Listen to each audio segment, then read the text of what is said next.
रहीम अस्सलाम वालेकुम। हमने जो अपना MD CAT revision plan start किया था, आज उसका हम थर्ड पार्ट करने लगे हैं और ये है फ़िज़िक्स का रिवीजन प्लान।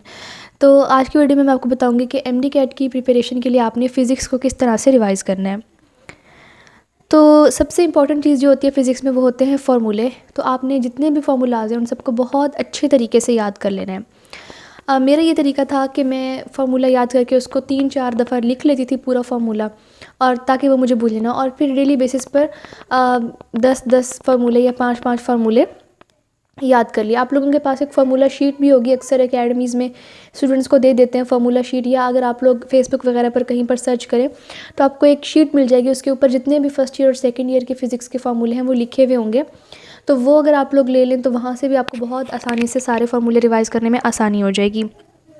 पहली बात जो फ़िज़िक्स में मोस्ट इम्पॉर्टेंट है वो ये है कि आपने जितने भी फार्मूले हैं उनको अपने फिंगर टिप्स पे कर लेना है। दूसरी बात यह है कि सिर्फ फार्मूला याद करने से आपके क्वेश्चन सॉल्व नहीं होंगे, बल्कि आपको उस फार्मूले का कंप्लीट कॉन्सेप्ट होना चाहिए कि उसके अंदर जो सिंबल यूज़ हो रहा है वो किस चीज़ का है। अगर वो फार्मूला थोड़ा सा मैनिपुलेट करके, थोड़ा सा इधर उधर करके अगर आपसे पूछ लिया जाए तो क्या आप उसको आंसर कर सकते हैं या नहीं। तो फार्मूले को यूज़ करना, क्वेश्चन में किस तरह से यूज़ करना, ये ज़्यादा इंपॉर्टेंट होता है।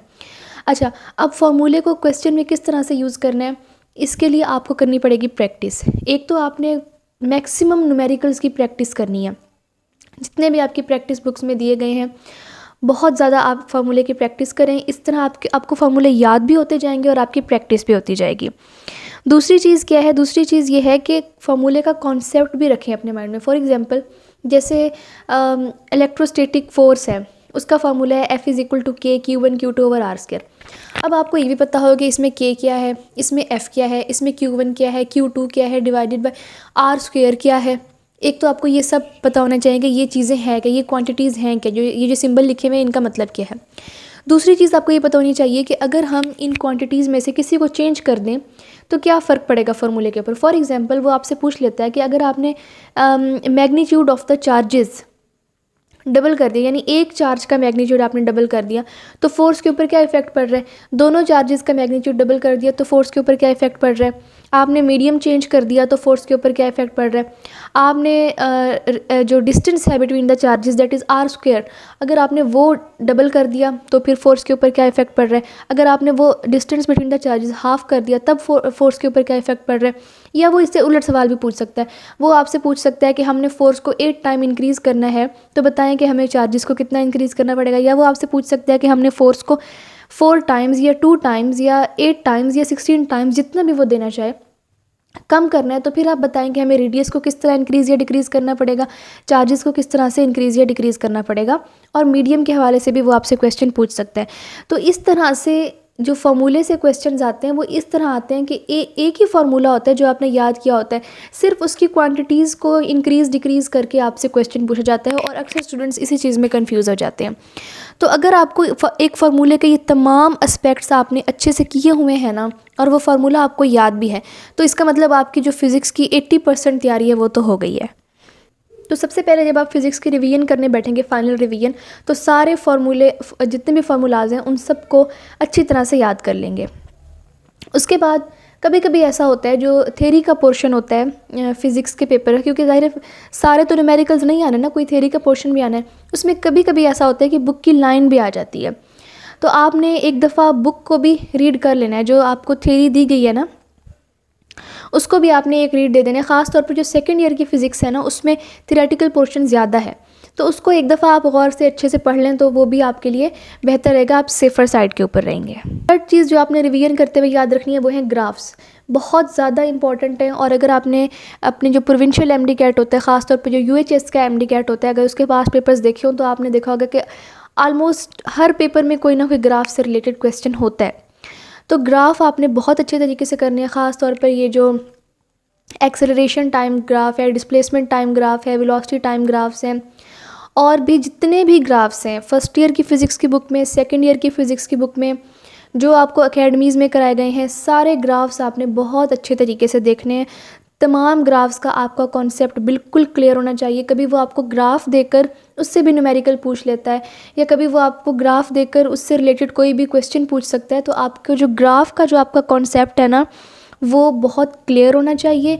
जब आप रिवीजन करें तो प्रॉपर एक टाइम रखें कि इस टाइम में आपने सारे जो दोनों बुक्स हैं, फर्स्ट ईयर की भी सेकंड ईयर की भी, उसके ग्राफ्स को बहुत अच्छे तरीके से करना है। और फिर आपने जितने भी ग्राफ्स वाले क्वेश्चन हैं उनकी प्रैक्टिस भी करनी है। और जो किप्स की प्रैक्टिस बुक है उसमें बहुत अच्छे सवाल दिए गए हैं जो जिससे आपकी जो ग्राफ वाले क्वेश्चन है उसकी बहुत अच्छी प्रैक्टिस हो जाती है। और जो किप्स के टेस्ट होते हैं क्लास में उसमें भी ग्राफ से रिलेटेड बहुत ज़्यादा क्वेश्चन दिए जाते हैं। तो आप जिस भी एकेडमी में हैं, यकीनन आपके जो भी सारी एकेडमीज़ में ही दिए जाते होंगे, तो आप बस प्रैक्टिस बुक से और जो एकेडमीज़ में टेस्ट हैं उनको अच्छे से करें। वहाँ पर जो भी ग्राफ से रिलेटेड क्वेश्चन आता है, अगर आपको नहीं आता तो आप जाके अपने टीचर से पूछें, वो आपको समझाएं। लेकिन आपने ग्राफ का जो कॉन्सेप्ट है वो अच्छे से क्लियर करके जाना है। इसके अलावा जो फ़िज़िक्स की तैयारी में आपने चीज़ करनी है वो ये कि जितने भी बुक में कॉन्स्टेंट्स हैं उनकी वैल्यूज़ और उनका यूनिट ये आपको बहुत अच्छे से आना चाहिए, ठीक है। और ख़ास तौर पे बच्चे ये करते हैं कि वैल्यू तो याद कर लेते हैं लेकिन आगे ये नहीं पता होता कि यूनिट कौन से है। तो यूनिट भी आपको आना चाहिए और वैल्यू भी आनी चाहिए, जितने भी कॉन्स्टेंट्स हैं। फ़िज़िक्स की रिवीजन जब मैंने की थी, बिल्कुल फाइनल रिवीजन मैंने आखिरी दिन पे की थी, जो एमडी कैट से पहले वाला दिन था। और उसमें जो मैंने अपने नोट्स बनाए हुए थे जिसमें मैंने सारी शॉर्ट लिस्टिंग की हुई थी, मैंने सिर्फ वहाँ से फ़िज़िक्स की तैयारी की थी, क्योंकि बुक मैंने ऑलरेडी पहले रीड की हुई थी और बुक को बार बार रीड करने की तो ज़रूरत नहीं है। कोई बायो तो है नहीं कि आपको एक एक चीज़ याद करनी है।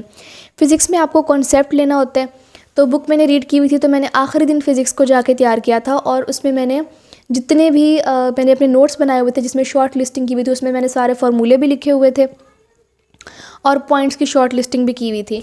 तो मैंने वहीं से ही प्रिपेयर कर लिया था फ़िज़िक्स को और टाइम भी बच गया था और अच्छे से रिवीजन भी हो गई थी। तो बेहतर तो ये है कि अगर आप बजाय इसके कि आप बुक खोलें, क्योंकि अब आपने फार्मूला सिर्फ याद करना है, डेरिवेशन तो आपने करनी नहीं। तो अगर आपके पास शॉर्ट लिस्टेड नोट्स हैं तो उससे आपकी रिवीजन भी अच्छी हो जाएगी और आपका टाइम भी बच जाएगा। तो बेहतर है कि उन नोट्स से रिवीजन कर लें। लेकिन अगर नोट्स नहीं है तो फिर आपकी मजबूरी है कि आपको बुक से ही रिवीजन करनी पड़ेगी। इसका रिवीजन प्लान यहीं तक था। और फिज़िक्स की जो रिवीजन है उसमें आपको कम टाइम लगेगा एज़ कम्पेयर टू बायो और केमिस्ट्री। उसकी रीज़न ये है कि फ़िज़िक्स में आपका ज़्यादा कॉन्सेप्ट काम आता है, बायो और केमिस्ट्री में आपको ज़्यादा रट्टा लगाना पड़ता है, बार बार बुक को पढ़ना पड़ता है। लेकिन फ़िज़िक्स में आपने अगर एक दफ़ा कॉन्सेप्ट ले लिया है तो आपको सिर्फ प्रैक्टिस करनी होती है। दूसरी चीज़ ये कि फ़िज़िक्स का जो पोर्शन है वो आपने एंड में जाके करना है, पहले उसको नहीं करने बैठ जाना, क्योंकि अक्सर बच्चे पहले फ़िज़िक्स करने बैठ जाते हैं और सारा टाइम उसी में चला जाता है, बायो और केमिस्ट्री रह जाती है। तो पहले आपने फ़िज़िक्स का पोर्शन नहीं करना, बल्कि बायो और केमिस्ट्री इंग्लिश करके उसके बाद आपने फ़िज़िक्स के ऊपर आना। दूसरी चीज़ ये कि अगर फ़िज़िक्स के पेपर में फॉर एग्ज़ाम्पल कोई ऐसा न्यूमेरिकल आ जाता है जिसका आंसर नहीं आ रहा आपसे, तो उसके ऊपर बैठ नहीं जाना, सारा टाइम उसके ऊपर नहीं लगा देना, बल्कि आपने आगे मूव कर लेना है, उस क्वेश्चन को छोड़ देना है, ठीक है। अगर एंड में आपके पास टाइम बचा तो उसको सॉल्व कर लीजिएगा, अगर ना बचा तो एक क्वेश्चन के बच जाने से या रह जाने से कोई आपके मार्क्स पे इतना ज़्यादा फ़र्क नहीं पड़ने वाला। दूसरी चीज़ ये कि जब आप लोग कोई क्वेश्चन छोड़ रहे हो, फॉर एग्जांपल आपने क्वेश्चन पेपर के ऊपर क्वेश्चन नंबर 15 को छोड़ दिया, वो आपको उस टाइम नहीं आ रहा, आपने कहा कि आप इसको लास्ट में आके करेंगे, तो जो आंसर शीट है उसको बहुत केयरफुली आपने वहाँ पे बबल्स फिल करने हैं। अगर आपने 15 क्वेश्चन स्किप किया है तो उसका जो 15 क्वेश्चन का जो बबल है वो भी स्किप कर दें, आगे से चलना स्टार्ट करें। अक्सर बच्चे ये करते हैं कि क्वेश्चन पेपर के ऊपर एक क्वेश्चन स्किप कर देते हैं, लेकिन आंसर शीट के ऊपर कोई भी पार्ट स्किप नहीं करते और सारा जो उनका सीक्वेंस होता है वो ख़राब हो जाता है। तो एक इस चीज़ का ख़ास ख्याल रखना है और दूसरा ये कि टाइम अपना बहुत अच्छे से मैनेज करना है। अगर कोई सवाल नहीं आ रहा तो उसको छोड़ दें और आगे मूव करें। इससे रिलेटेड आपका कोई भी क्वेश्चन है तो आप कमेंट्स में ज़रूर पूछें। बेस्ट ऑफ लक, अल्लाह हाफिज़।